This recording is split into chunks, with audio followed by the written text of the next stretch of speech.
The air in the grand ballroom was thick with the scent of money and ambition, a perfume Ethan Hayes had worn his entire life.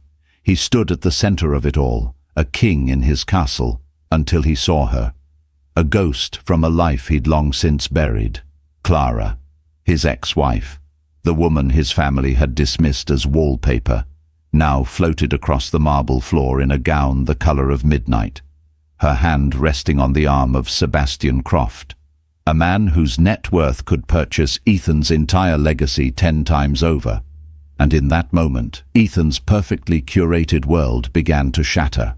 The annual St. Jude's Foundation Gala was the apex of the Chicago social season, a glittering affair where old money and new tech collided under the weight of $1,000-a-plate charity. Ethan Hayes moved through the crowd with an easy, practiced grace, his hand resting possessively on the small of his girlfriend's back. A smile was fixed on his face, the kind that didn't quite reach his eyes but was perfect for press photos. He was a Hayes, after all, and their public image was as meticulously managed as their stock portfolio. His mother, Margaret, was holding court near the silent auction, her silver hair a beacon of aristocratic judgment.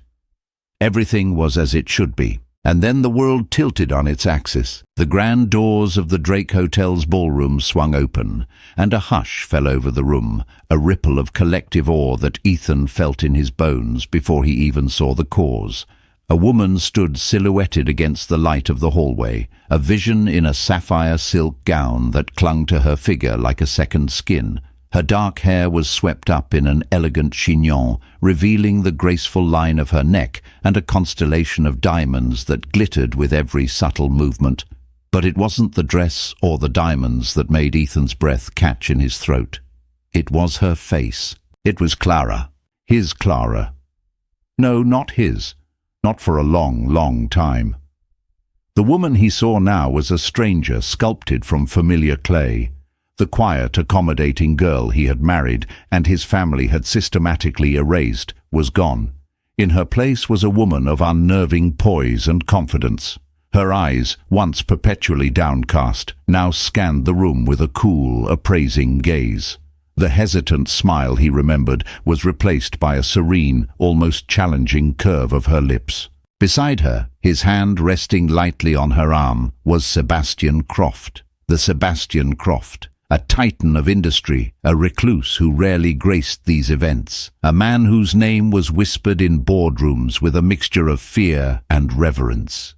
His presence was a gravitational force, pulling the attention of every power player in the room, and he was looking at Clara not as an accessory, but as the center of his universe. Ethan felt a cold dread snake up his spine.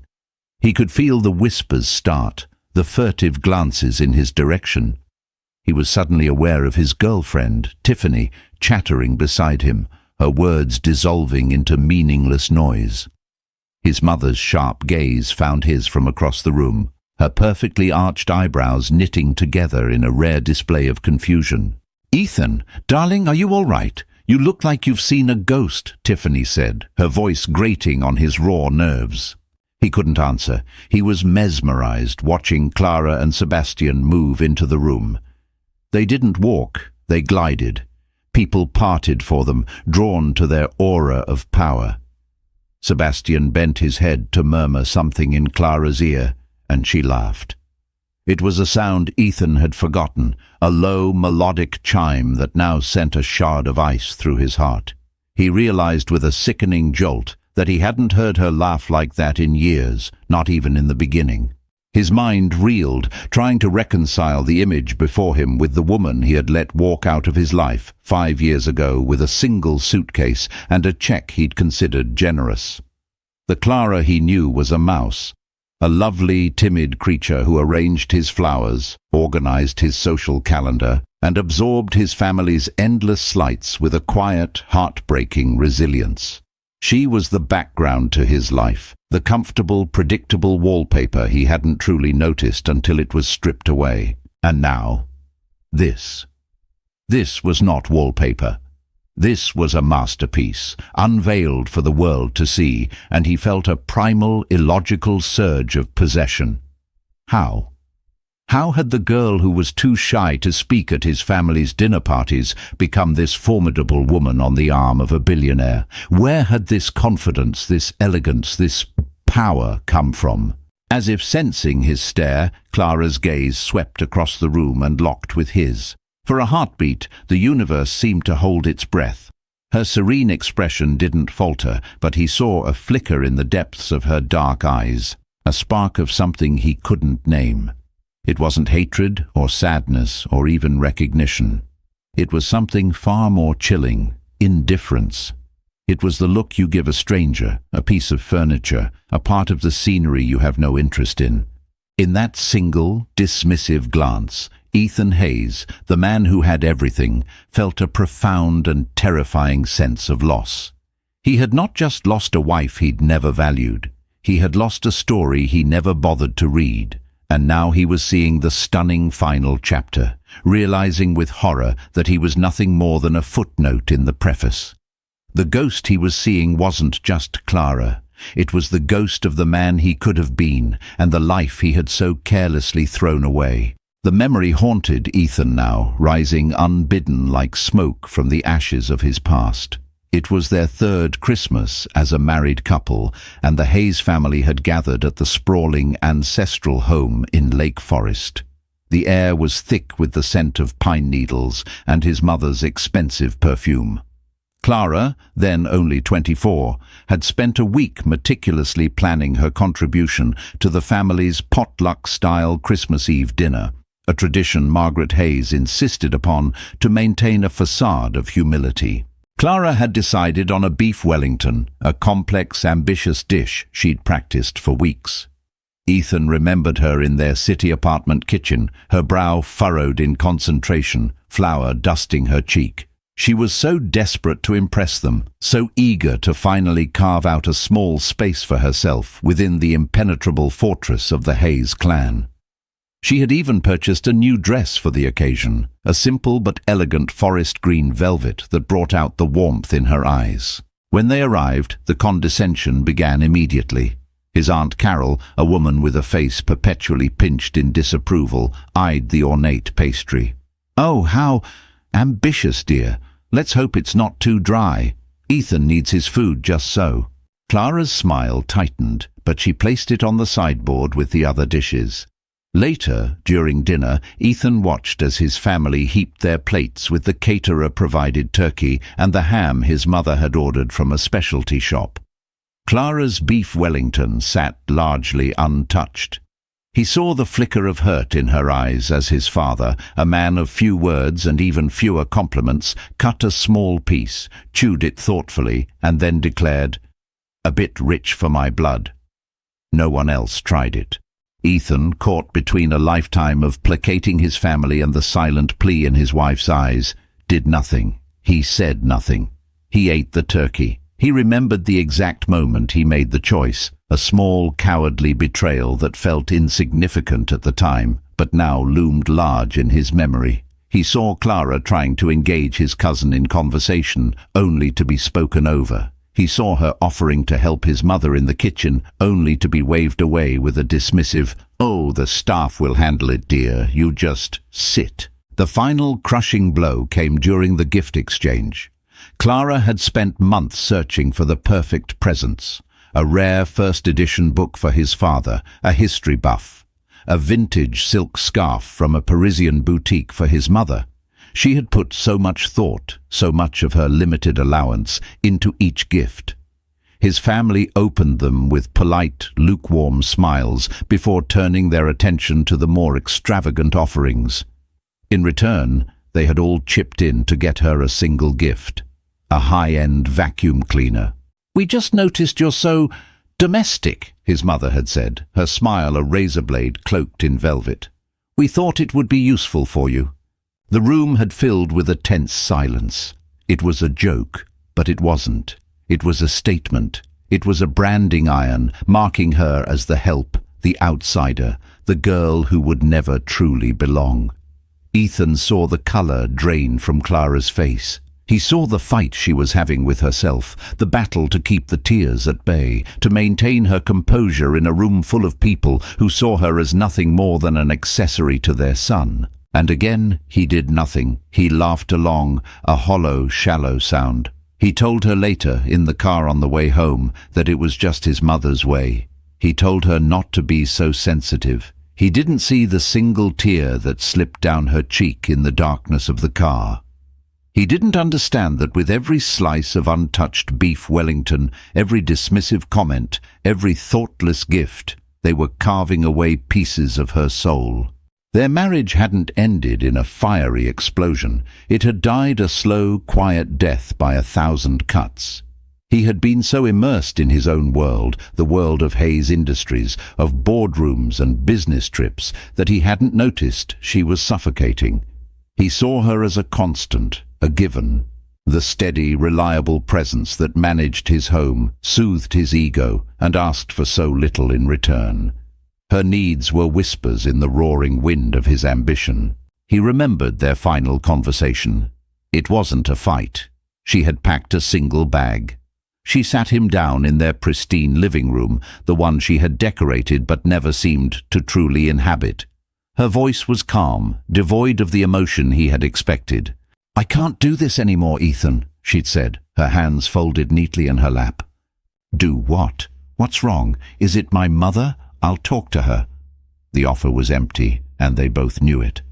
She shook her head, a sad, knowing smile on her face. "It's not just her. It's me. I don't know who I am anymore. I look in the mirror, and I see a ghost, a faint outline of a person. I need to find out if there's anything real left underneath."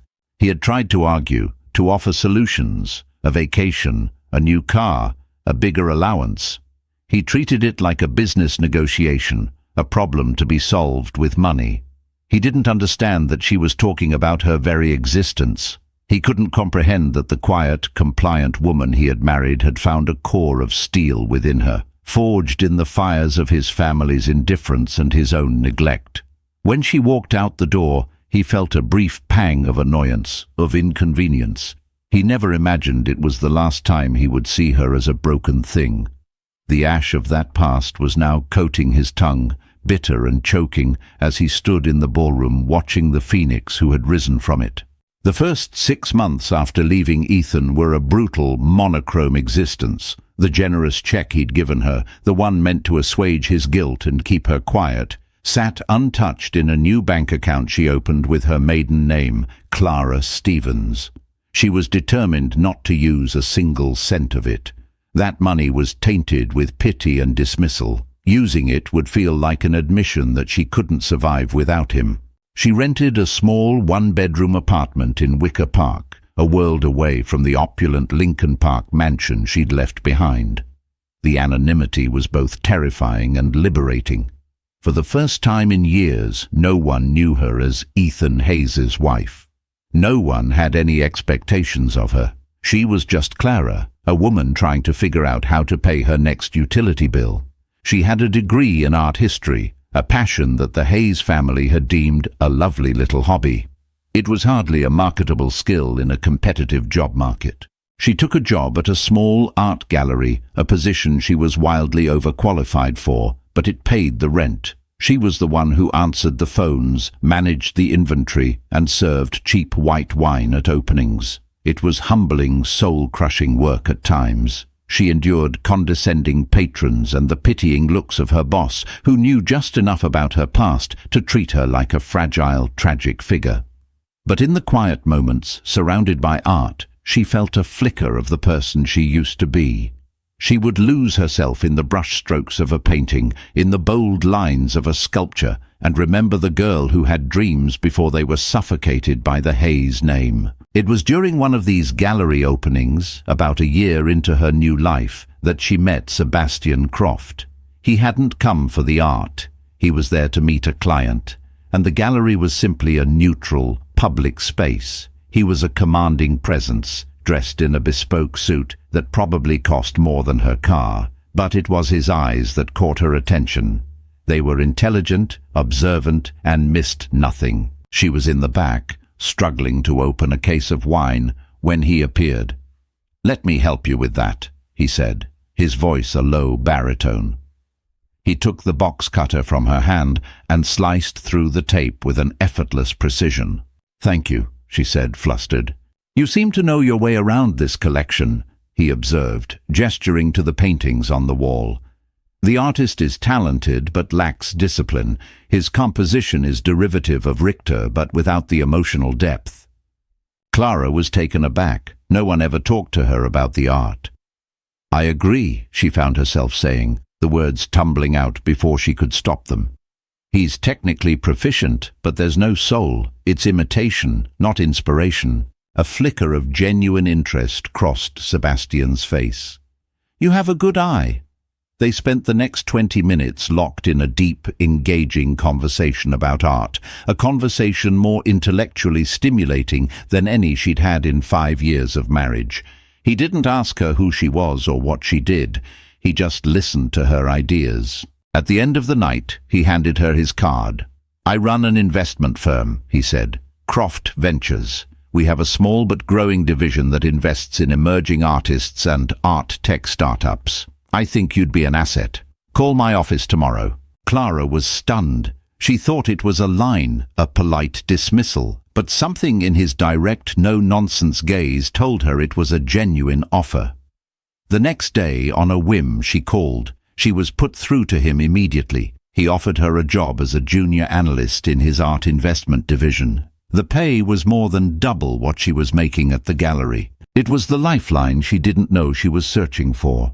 Working for Sebastian was demanding. He was a ruthless businessman, but he was also a brilliant mentor. He saw the sharp, analytical mind that had been buried under years of social niceties. He pushed her, challenged her, and never once treated her as fragile.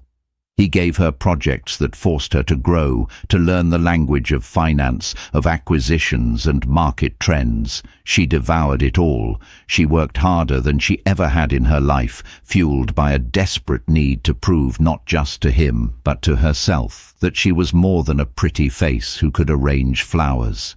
She discovered she had a talent for it. Her art history background gave her a unique ability to spot talent, to see the potential in an unknown artist before they hit the mainstream. Her quiet, observant nature made her a shrewd negotiator. She was building something, a career, a reputation, a new identity forged in her own fire. Her relationship with Sebastian evolved slowly, organically. It started with late nights working in the office, fueled by coffee and a shared passion for their work. It grew into dinners where they debated market strategies and art theory. He was the first person who saw her, the intelligent, capable woman she was fighting to become. He wasn't saving a damsel in distress. He was investing in a high-potential asset, and the return was more than he could have imagined. The romance came later, a quiet understanding that blossomed between two people who respected each other's minds as much as their hearts. He knew about Ethan.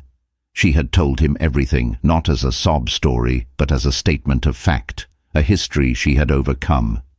He listened without judgment, his jaw tight with a quiet anger on her behalf. One evening, standing on the balcony of his penthouse overlooking the city, he had taken her hand. "The past is a lesson, not a life sentence, Clara," he'd said, his thumb stroking her knuckles. "You've built this new life yourself. I just opened a door. You were the one brave enough to walk through it." And she knew he was right.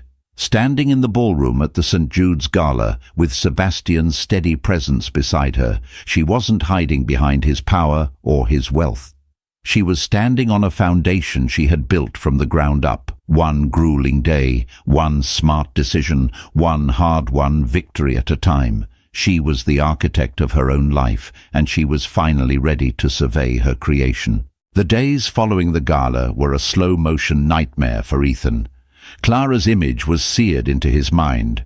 Her cool indifference, the proprietary way Sebastian Croft's hand rested on her arm, the collective gasp of a room that had once considered her invisible. He couldn't sleep. He couldn't focus. During a crucial board meeting about a potential merger, he found himself staring out the window, replaying that one dismissive glance over and over. His world, once so solid and predictable, now felt like quicksand. He snapped at his assistant, was curt with his girlfriend, and avoided his mother's calls, knowing they would be filled with a venomous curiosity he didn't have the energy to face. He was consumed. He did what he always did when faced with a problem he couldn't solve. He threw money and resources at it. He hired a private investigator, a discreet man named Peterson who specialized in sensitive corporate and personal inquiries. The request felt shameful, a violation of a past he had no right to anymore, but the need to know was a gnawing hunger that overshadowed his pride. "I want to know everything," Ethan told Peterson in his sterile corner office overlooking the Chicago River. How she met him, what she does for him, everything. The first report came back within 48 hours, and it was a gut punch. Peterson had compiled a detailed dossier on Clara Stevens. The name itself was a small sting. She had shed his name like a skin she no longer wanted. The report detailed her professional rise within Croft Ventures. It spoke of her uncanny eye for talent and her reputation as a formidable negotiator. It included quotes from art world publications that praised her recent acquisitions for the Croft collection, calling her one of the most influential new players in the contemporary art market. This wasn't a woman being kept by a billionaire. This was a woman who had built an empire alongside him. Ethan read the words, asset, influential, formidable, and they didn't compute. They were describing a stranger. How had he missed this? How could a person with this much potential have lived in his house, slept in his bed, without him ever seeing a hint of it? The realization was a cold, creeping horror. He hadn't just ignored her. He had been blind. He had looked at her and seen only what he wanted to see, what his family wanted him to see. A beautiful, placid, and ultimately unimportant addition to his life. His interactions with his family became strained. His mother, Margaret, finally cornered him at their regular Sunday brunch. "I cannot believe the audacity of that girl," she began, her fork clicking against her plate. "To show up like that, flaunting that man, it's utterly tasteless. What does a man like Sebastian Croft even see in her?" The question hung in the air, and for the first time, Ethan heard the desperate insecurity beneath his mother's bluster. She wasn't just insulting Clara, she was trying to reinforce her own worldview, a world where people stayed in the neat little boxes she assigned them. "Maybe he sees what we never bothered to look for," Ethan said, the words tasting like acid. Margaret's eyes widened in shock. "What is that supposed to mean? We gave her everything, a beautiful home, a place in society." "We gave her a cage, Mother," Ethan shot back, his voice rising. "A beautiful gilded cage. We treated her like a pet, not a partner. That vacuum cleaner at Christmas? Did you have any idea how cruel that was?" The memory, once so distant, was now vivid and shameful. He saw the scene through Clara's eyes, the forced smile, the public humiliation. His mother was momentarily speechless, a rare occurrence. She saw the rebellion in her son's eyes, the first cracks in the perfect facade of the heir she had so carefully molded. The unraveling continued at home. Tiffany, his girlfriend, was a carbon copy of what his mother thought he needed. Beautiful, socially adept, and utterly uncomplicated. But now her cheerful, surface-level conversations felt gratingly empty.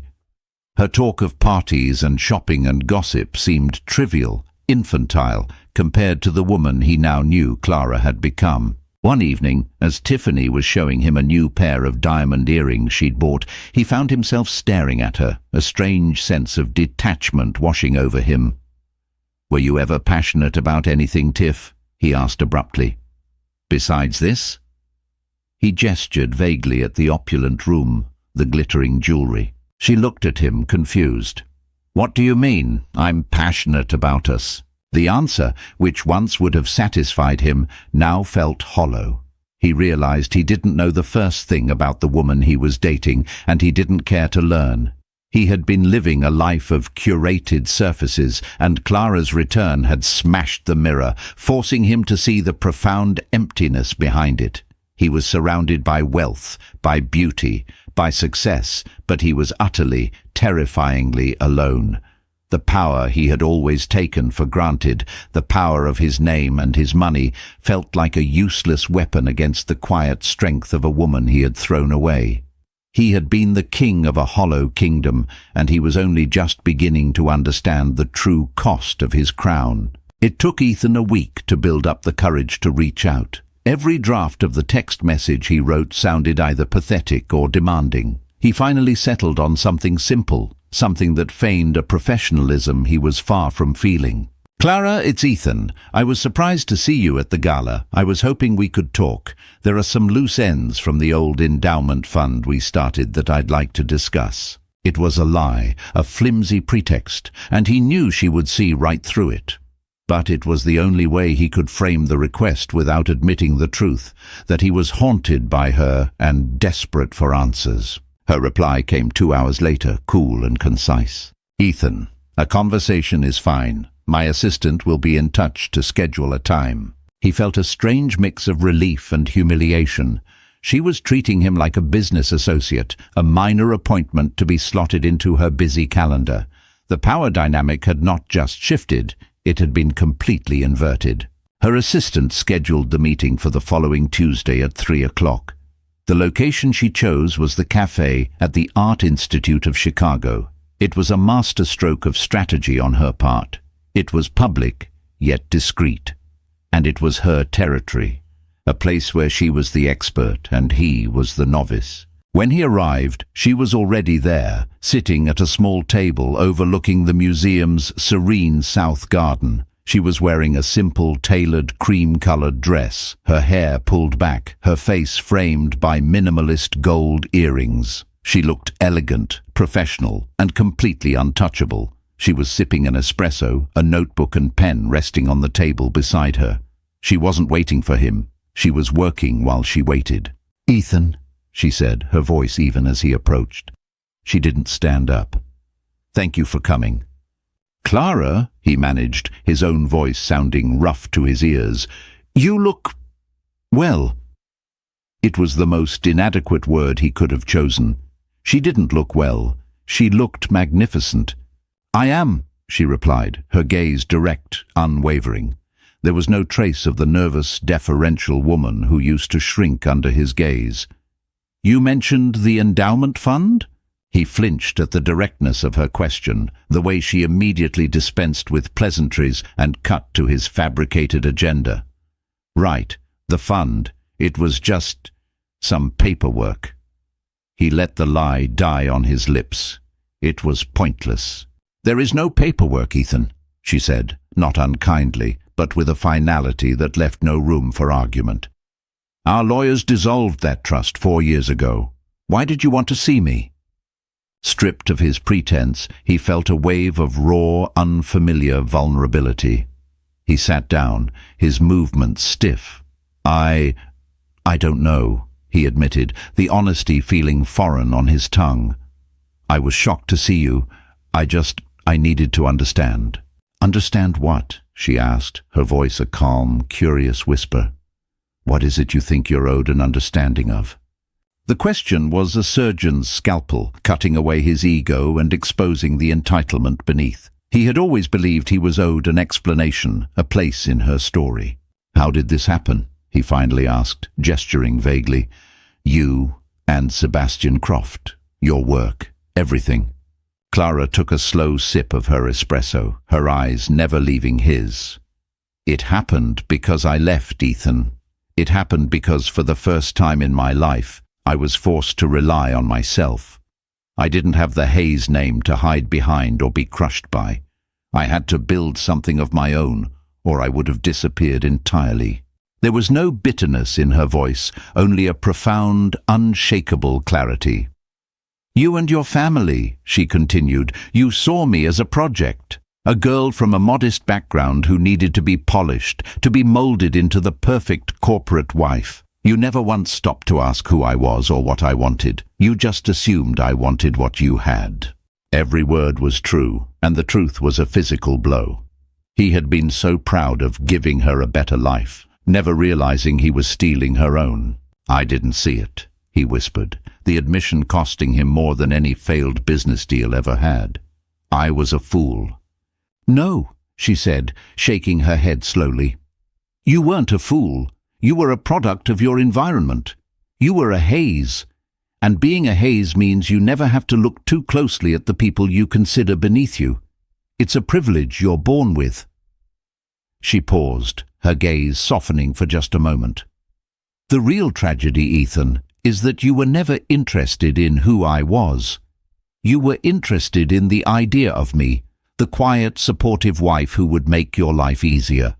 And when I stopped being easy, I stopped being useful." He wanted to argue, to defend himself, but he couldn't. She had dissected their entire marriage with a precision that was both brilliant and devastating. He had no defense. "Is he good to you?" he asked, the question feeling small and petty, but he needed to know. A genuine smile finally touched her lips. "Sebastian doesn't see me as an extension of himself," she said. "He sees me as a partner. He challenges me. He respects me, and he celebrates my successes as if they were his own. He's good to me because he sees me, all of me." It was the final, crushing blow. That was what he had failed to do. He had never truly seen her. He had looked, but he had never seen. She glanced at her watch. "I have a meeting at 4, she said, gathering her things. There was no malice in her dismissal, just the practicality of a busy woman with a schedule to keep. As she stood to leave, he felt a surge of desperation. "Clara, wait. I'm sorry." She paused and looked down at him, her expression unreadable. "I know, Ethan," she said softly, "but you're not sorry for what you did to me. You're sorry for what you lost. There's a difference." And with that, she turned and walked away, leaving him alone at the table, surrounded by masterpieces he couldn't see, the echo of her words branding themselves onto his soul.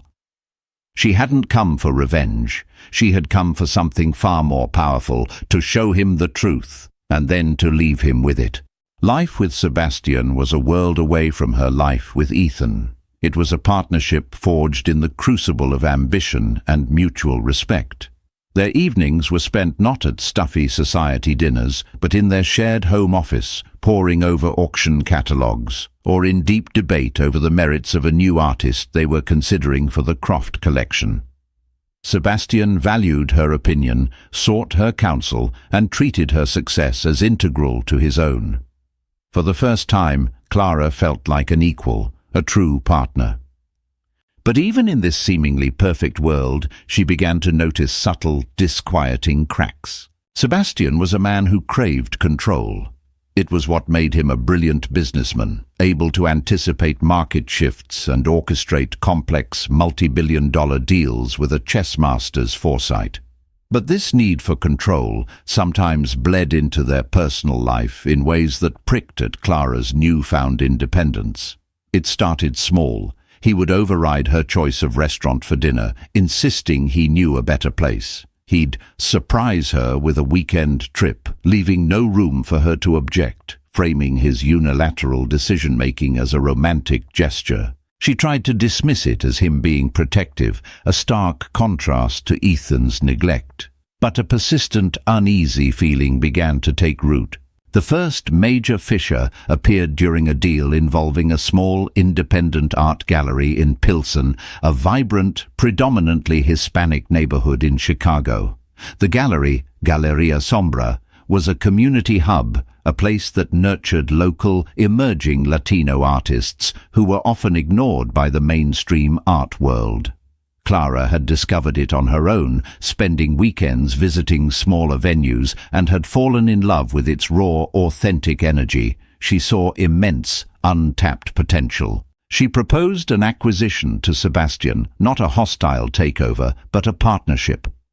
Croft Ventures would provide funding, resources, and a global platform, while the gallery's founder, a passionate woman named Elena, would retain creative control. It was a perfect blend of their corporate mission and Clara's desire to support authentic, diverse voices. Sebastian initially loved the idea, but as they got deeper into the negotiations, his controlling nature began to surface. He wanted to rebrand the gallery, change its name to Croft Annex Pilsen. He wanted to install his own director, arguing that Elena lacked the corporate experience to manage their investment properly. "We need to protect our interests, Clara," he argued one night, standing before the floor-to-ceiling windows of his penthouse. The city lights glittered below them like a conquered territory. "Passion doesn't guarantee profit. We need structure. We need our people on the inside." "You're missing the point, Sebastian," Clara countered, her voice firm. "The gallery's magic is Elena. It's the community trust she's built. If you sanitize it, if you turn it into another corporate outpost, you'll kill the very thing we're trying to invest in. It will lose its soul." "Souls don't show up on a balance sheet," he retorted, his tone sharper than she'd ever heard it. "This is business." The argument escalated, their first real fight. It wasn't about the gallery anymore. It was about control. Clara realized that Sebastian, for all his support, still saw her vision as something to be managed, to be molded to fit his own rigid framework. He had helped her build her wings, but now he was subtly trying to direct her flight path. A few days later, she discovered he had gone behind her back. He had sent one of his lawyers to speak with Elena directly, presenting a revised, more aggressive offer that sidelined her and essentially demoted her to a curatorial consultant in her own gallery. Elena, feeling bullied and betrayed, called Clara, her voice trembling with a mixture of anger and hurt. The sense of betrayal was sharp and sickeningly familiar. Clara confronted Sebastian, her heart pounding with a cold fury. "You went behind my back," she said, her voice low and steady. "You used my idea, my connection with Elena, and you tried to strong-arm her. That's not a partnership. That's a conquest." Sebastian had the grace to look chagrined, but he didn't back down. "I made a business decision, Clara. I did what I thought was best for the company." "For your company," she corrected him. "Was there ever a point where you were going to treat me as a full partner in this, or am I just your most successful acquisition?" The question hung between them, ugly and undeniable. The look on his face was a complex mixture of shock, hurt, and a dawning, uncomfortable recognition. He had championed her. He had celebrated her, but he had never truly relinquished control. He had freed her from one gilded cage, only to subtly construct another around her. One of gratitude, of professional obligation, of a love that was intertwined with possession. She saw it clearly then. Her journey wasn't over. Escaping Ethan and the Hayes family was only the first step. The ultimate test was not just to gain power, but to learn how to wield it on her own terms, to stand fully in her own light without being eclipsed by the shadow of a powerful man, no matter how much she loved him. She had fought to find her voice, and she would not allow it to be ventriloquized, not even by the man who had helped her discover it. The choice was stark. She could be a queen in his empire, or she could be the sovereign of her own. Ethan's confrontation with his mother at Sunday brunch was the first tremor in what would become a seismic event for the Hayes family. His newfound clarity about their treatment of Clara acted as a lens, bringing the family's other dysfunctions into sharp, painful focus. He started noticing things he'd been conditioned to ignore, the way his mother subtly manipulated his father, the casual cruelty in his aunt's gossip, the suffocating pressure on everyone to maintain the illusion of flawless old money perfection. The real implosion began, as most Hayes family disasters did, with money. The merger that Ethan had been distracted from during the days after the gala was a crucial deal for Hayes Industries. It was a merger with a rapidly growing green energy company, designed to pivot the century-old manufacturing firm toward a more sustainable and profitable future. Ethan had been leading the negotiations, but his heart wasn't in it. His mind was elsewhere, lost in a sea of regret. What he didn't know was that Sebastian Croft was also circling the same green energy company. The news broke on a Tuesday morning, sending shockwaves through the Chicago business community. Croft Ventures had made a surprise, all-cash offer for the company, an offer so aggressive and inflated that it completely obliterated the Hayes Industries proposal. It was a hostile takeover, executed with surgical precision.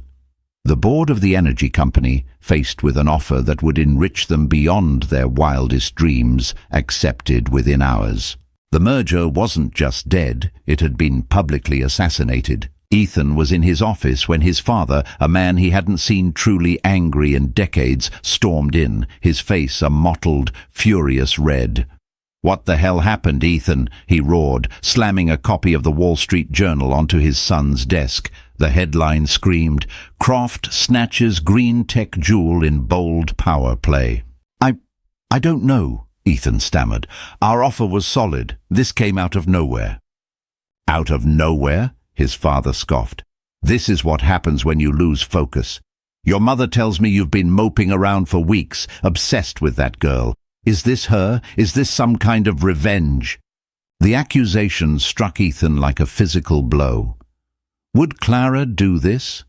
Would she use Sebastian's power to destroy his family's legacy? The woman he had spoken to at the Art Institute seemed above such petty revenge. But the timing was too perfect, too devastating to be a coincidence. The fallout was immediate. Hayes Industries' stock plummeted. The media portrayed them as a lumbering dinosaur, outmaneuvered by a more agile and ruthless predator. The failure of the merger exposed other deeper financial weaknesses within the company, cracks that had been papered over for years by Margaret's iron-fisted control of their public image. The family gathered for an emergency meeting at the Lake Forest estate. The atmosphere was funereal. His father was grimly silent, his Aunt Carol was weeping softly, and his mother was livid. Her rage was not directed at Sebastian Croft, but at the one person she could blame, the outsider who had disrupted their perfect world. "This is all her fault," Margaret hissed, her voice trembling with fury. "That manipulative little social climber. She got her claws into that man and convinced him to ruin us. She was never anything but trouble." "Stop it, Mother," Ethan said, his voice weary. "You have no proof of that." "I don't need proof," she shrieked. "I knew from the day you brought her home she was a parasite. I tried to warn you." "You tried to break her," Ethan corrected, his own anger finally igniting. "You treated her like dirt because she wasn't from our world. You belittled her, you insulted her, you made her feel worthless. And you know what? You succeeded. She left, broken. And now she's come back strong, and you can't stand it. This isn't about the company. This is about your pride. You're angry because the woman you dismissed as insignificant is now infinitely more powerful than you are." The truth of his words hung in the opulent drawing room, sucking the air out of the space. His father looked at him, then at Margaret, a flicker of doubt in his eyes. He had always deferred to his wife in social matters, but the loss of the deal, the threat to their legacy, had shaken him to his core. The final detonation came from an unexpected source. Ethan's younger sister, who had always been a quiet observer, finally spoke up. "He's right, Mom," she said, her voice barely a whisper. "We were awful to Clara, all of us, and this mess with the company. Dad, you know we've been leveraged to the hilt for years. This deal was a Hail Mary. It's not Clara's fault the foundation was already rotten." The confession, the first crack in the family's united front of denial, shattered the remaining illusion. The argument that followed was ugly and brutal, a Pandora's box of resentments and long-buried truths flying open. Accusations were hurled, secrets were exposed. Margaret's carefully constructed image as the perfect matriarch, the unshakable leader of the Hayes clan, crumbled to dust in a matter of minutes. Ethan watched the implosion with a strange sense of detachment.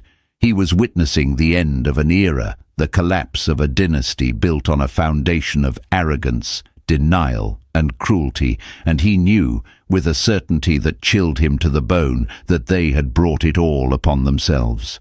Clara wasn't the cause of their downfall. She was merely the mirror that had been held up to them, forcing them to finally see the ugly, decaying truth of who they had become. In the smouldering wreckage of his family's company and reputation, Ethan Hayes finally hit rock bottom. The family was fractured, communicating only through lawyers. His father was a ghost, wandering the empty halls of Hayes Industries, while his mother had retreated into a bitter, self-imposed exile, refusing to see anyone. The empire was gone, and so was the arrogance that had fueled it. For the first time in his life, Ethan was truly alone with his failures. He spent weeks sifting through the debris of his past, replaying memories, not just of Clara, but of his entire life. He saw a man who had glided through the world on a wave of privilege, a man who had never been challenged, who had never known true adversity, and who had never, ever been forced to take a hard look at himself. The man he saw in the mirror now was a stranger, humbled, broken, and filled with a profound, aching regret. He knew he had to see Clara one last time, not to beg for her back, not to ask for forgiveness he hadn't earned, but simply to say the words he should have said years ago. It wasn't about absolution for him, it was about acknowledgement for her. He didn't go through her assistant this time. Through a contact, he found out about a small, independent gallery she was supporting, the very one that had caused the rift between her and Sebastian. He went there on a rainy Thursday afternoon, knowing she often visited to mentor the young artists. He found her in a quiet corner, speaking with a young painter, her expression one of genuine warmth and encouragement. She was dressed down in jeans and a simple cashmere sweater, yet she seemed more luminous than she had in her gala gown. When she saw him, her smile didn't vanish, but it became guarded. She politely excused herself from the artist and walked toward him. "Ethan," she said, her voice neutral, "this is a surprise." "I know," he said, his hands shoved into the pockets of his coat. He felt like an awkward teenager. I needed to say something. In person." They stood in silence for a moment, surrounded by vibrant, challenging art. "The deal," he began, his voice raspy. "With the Green Energy Company. Was that you?" Clara looked him directly in the eye. "Sebastian acted on his own," she said, her voice clear and steady. "He saw a business opportunity and he took it. When I found out you were the competing offer, I tried to stop him. We had the biggest fight of our relationship over it. I told him I wouldn't be a weapon in his corporate arsenal, and I wouldn't have my past used as a tool for his ambition." She paused. "I'm no longer with Croft Ventures, Ethan, and I'm no longer with Sebastian." The confession stunned him into silence. She had walked away from it all. The power, the money, the man who had helped her rebuild her life. She had chosen herself. "This gallery," she continued, gesturing to the art around them, "this is my first project on my own. I'm using my own money to fund it, the money you gave me when I left. I'm investing it in people I believe in. It's not an empire, but it's mine." He was speechless. The narrative he had constructed of her as a vengeful goddess crumbled, replaced by an image of a woman of unshakable integrity. "That's not why I came," he finally said, finding his voice. "I came to apologize, and not the way I did before. I've been doing a lot of thinking about us, about my family, about that Christmas with the vacuum cleaner." He saw a flicker of the old pain in her eyes, and it spurred him on. "We were cruel to you," he said, the words raw and honest. "We didn't see you, Clara. I didn't see you. I was a coward. I was so afraid of disappointing my parents, of rocking the boat, that I stood by and watched them slowly erase you. I let them do it. I chose them over you every single time. There is no excuse for it. And I am so sorry for the pain I caused you. I'm sorry for the man I was. I'm sorry I wasn't the man you deserved." Tears welled in his eyes, hot and shameful, but he didn't wipe them away. He let her see his brokenness, his complete and utter remorse. Clara watched him, her expression unreadable. For a long moment she said nothing. The only sound was the gentle patter of rain against the gallery windows. Finally, she took a deep breath. "Thank you, Ethan," she said, and her voice was soft, laced with a complex mix of past sorrow and present peace. That means more than you know. It's the one thing I think I always needed to hear." She didn't say, "I forgive you." She didn't have to. The air between them had shifted. The heavy weight of years of unspoken pain had lifted, replaced by a clean, quiet stillness. "What will you do now?" she asked. "I don't know," he answered honestly. "Try to build something real, I guess. Something of my own, something I can be proud of." She gave him a small, sad smile. It was a smile of closure, of two people who had shared a life, who had hurt each other deeply, and who could now finally, truly, let each other go. His redemption wasn't in getting her back. It was in the painful, necessary act of becoming a man worthy of her memory, a man who could finally understand the value of everything he had lost.